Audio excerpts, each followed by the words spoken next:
ప్రియులారా, ప్రార్థన చేసుకుందాం. పరిశుద్ధుడా, మీకే వందనాలు, స్తోత్రాలు. ఈ ప్రాతకాల ఆరాధనలో ప్రవేశించిన నాయన కుటుంబాలు, వారి బిడ్డలను నాయన మీరు ఆశీర్వదించండి. నాయన నీ సన్నిధి నిత్యము తండ్రి నాయన మాతో ఉంచుమని, నాయన వాక్య ధ్యానాల్లో పాల్గొంటున్న వారిని వారి బిడ్డలను సకల ఆశీర్వాదాలతో నింపమని యేసు ప్రభు పరిశుద్ధ నామమున వేడుకొనుచున్నాం తండ్రి. ఆమేన్.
ప్రియులారా, ప్రభు పేరిట మీకు శుభాలు.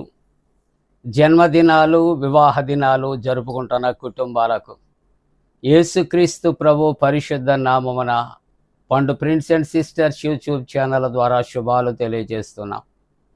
మీ కొరకు ప్రార్థన చేస్తూ ఉన్నాం. మంచిదండి, మీరంతా క్షేమంగా ఉన్నారు కదా. దేవునికి వందనాలు. ఈ ప్రాతకాల ఆరాధన కొరకు ఏర్పాటు చేయబడిన పరిశుద్ధ లేఖనాన్ని కలిసి చదువుకుందాం. అందరము కూడా పరిశుద్ధ గ్రంథాలు తెరచి పేతురు మొదటి పత్రిక 1వ అధ్యాయము 4వ వచనాన్ని కలిసి చదువుకుందాం. 4వ వచనము. తన విశేష కనికరము చొప్పున మనలను మరలా జన్మింపచేశాను.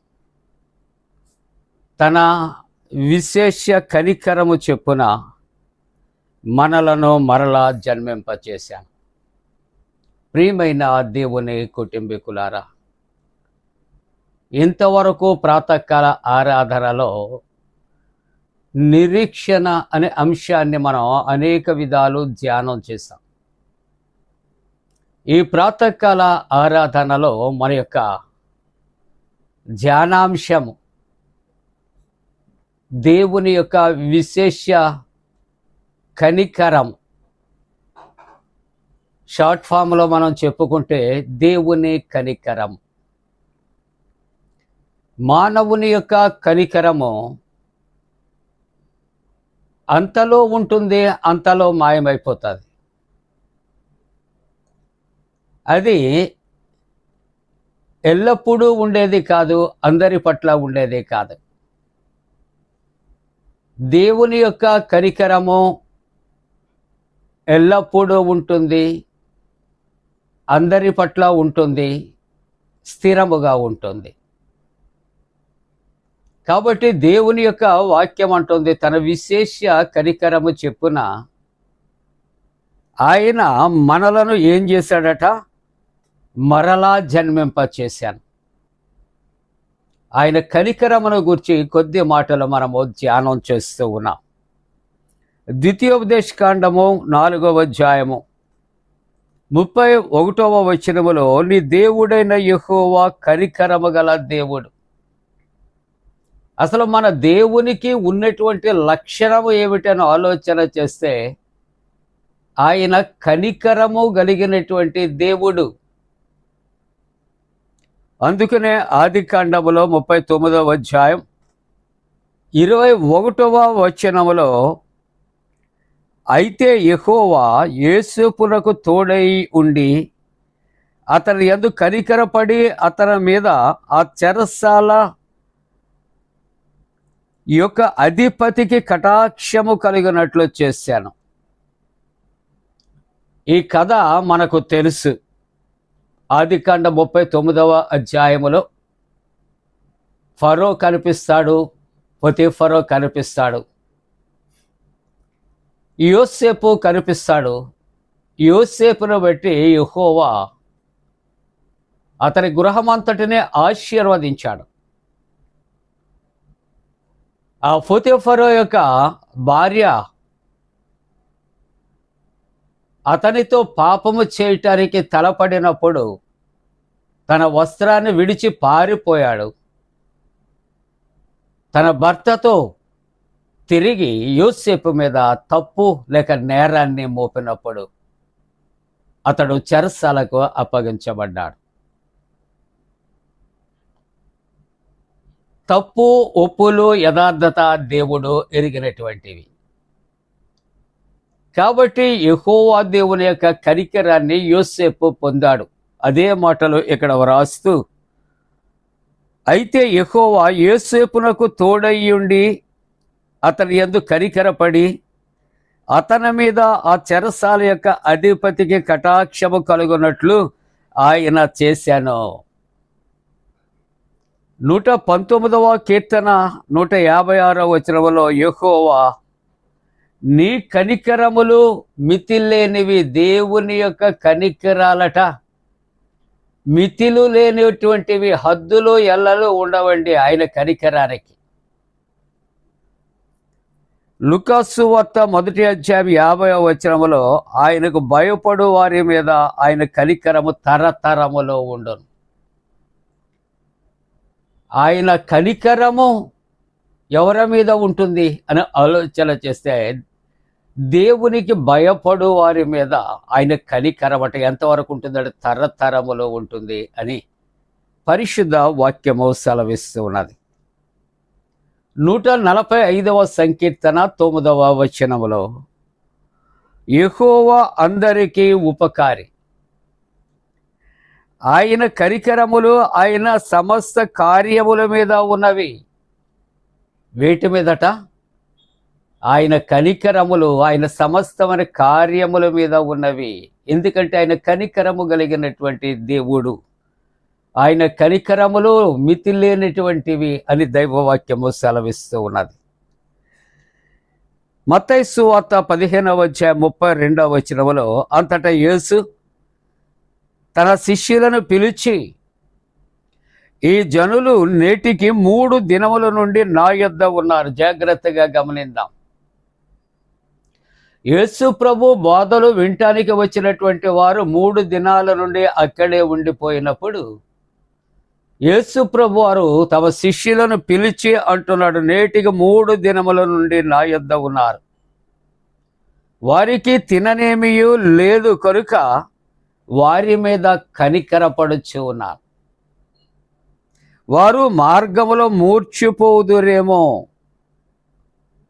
వారిని ఉపవాసముతో పంపివేయుట నాకు మనస్సు లేదు. చూసారా మన దేవుడు ఎంత కనికరము కలిగినటువంటి దేవుడు. ప్రియులారా, ఈ ప్రాతకాల ఆరాధనలో మన దేవుడు కనికరము గల దేవుడు. ఆయన కనికరములు మితి లేనటువంటివి. ఆయన కనికరములు శాశ్వత కాలము ఉంటూ ఉన్నది. కాబట్టి అనేక మందిని కనికరించి స్వస్థపరిచారు. అనేక మందిని ఆయన లేవనెత్తారు. అనేక మందికి మేలు చేశారు. అనేకులను దయ్యముల నుండి విడుదల చేశారు.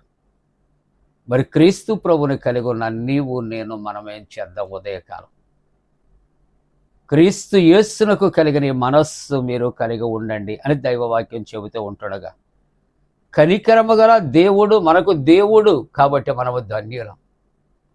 ఆ దేవుని కలిగిన వారము దేవుని మనస్సు కలిగి ఉందాం. ఇతరుల పట్ల ఆ ప్రభు చూపిన కనికరాన్ని మనం చూపుదాం. అలాగుండటానికి దేవుడు తన పరిశుద్ధాత్మ కూడిన మనపై మెండుగా కుమ్మరించునుగాక. ఆమేన్. ప్రియులారా, ముగింపు ప్రార్థనతో ఏకీభవిందాం. మహోన్నతుడా, పరిశుద్ధుడా, మా మంచి కాపరి, నీకు ఉదయకాలము మేమందరము కలిసి నీకు స్తుతులు స్తోత్రాలు చెల్లిస్తూ ఉన్నాం. విత్తబడిన వాక్యానుసారముగా జీవించినట్లు కృప చేయమని ప్రార్థన చేస్తూ ఉంటున్నా. ప్రభువా, ఇదిగో తండ్రి, మరి పరీక్షలు వ్రాస్తున్న బిడ్డలు, వ్రాసిన బిడ్డలకు జయము కలుగు చేయండి. ఎంసెట్ నీట్ ఎగ్జామ్ రాసినటువంటి బిడ్డలు కూడా సక్సెస్ అవ్వటానికి కృప చేయండి. ఇంటర్వ్యూస్లో ఉన్నటువంటి బిడ్డలు మంచి ఉద్యోగాలు పొందుకుంటానికి కృప చేయమని ప్రార్థన చేస్తున్నా. ప్రభువా, శారీరకంగా బలహీనులయ్యున్న బిడ్డలు, గుండె బలహీనతతో ఉన్నటువంటి బిడ్డలను, నాయనా గాయపడినటువంటి బిడ్డలను స్వస్థపరచండి. గర్భిణీ స్త్రీలు సుఖప్రసవము కొరకు ప్రార్థన చేస్తూ ఉన్నా. సంతానము కొరకు ఎదురు చూస్తున్న కుటుంబాలు సత్సంతానం కలుగు చేయండి. వివాహ వ్యవస్థలో ప్రవేశించే యవనస్తుల కొరకు ప్రార్థిస్తూ ఉన్నా. అలాగే మా దేశము కొరకు నైనా రక్షణ కొరకు ప్రార్థిస్తున్నా. ఎటువంటి యుద్ధ వాతావరణము కానీ, యుద్ధ బీభత్సవాలు కానీ నైనా ఎటువంటి అశాంతి కలుగుకుండానట్లు దేవా, నీవు వాటన్నిటినీ కూడా తప్పించి నాయన దేశమంతటిని ప్రజలందరినీ కాచి కాపాడమని ప్రార్థన చేస్తా ఉన్నా. దేవ, ఆరాధిస్తున్న ప్రతి కుటుంబము కొరకు, జన్మదినాలు, వివాహ దినాలు జరుపుకుంటున్న కుటుంబాలు సకల ఆశీర్వాదాల కొరకు ప్రార్థిస్తూ యేసు ప్రభు పరిశుద్ధ నామమున వేడుకొనుచున్నాము తండ్రి. ఆమేన్. పరలోకమందున మా తండ్రి, నీ నామం పరిశుద్ధపరచబడనుగాక, నీ రాజ్యం వచ్చునుగాక, నీ చిత్తం పరలోకమందున వేర్చినట్టు భూమి అందు నెరవేరునుగాక. మా ఇందిన ఆహారం నేడు మా దయచే, మా ఎడల అపరాధం చేసిన వారిని క్షమించిన ప్రకారముల అపరాధము క్షమించము, శోధంలోనే తెక కీడు నుండి తప్పించము. రాజ్యము, శక్తి, మహిమ నిరంతరము నీవే ఉన్నవి. ఆమేన్. మన పరమ తండ్రి అయిన దేవుని యొక్క ప్రేమయు, ప్రభువైన యేసుక్రీస్తు ప్రభు కృపయు, పరిశుద్ధాత్మక అన్యోన్య సహవాసము ప్రాతకాల ఆరాధనలో ప్రభువుని ఆరాధిస్తున్న ప్రతి కుటుంబానికి తోడుగుండి సంరక్షించి కాపాడునుగాక. ఆమేన్.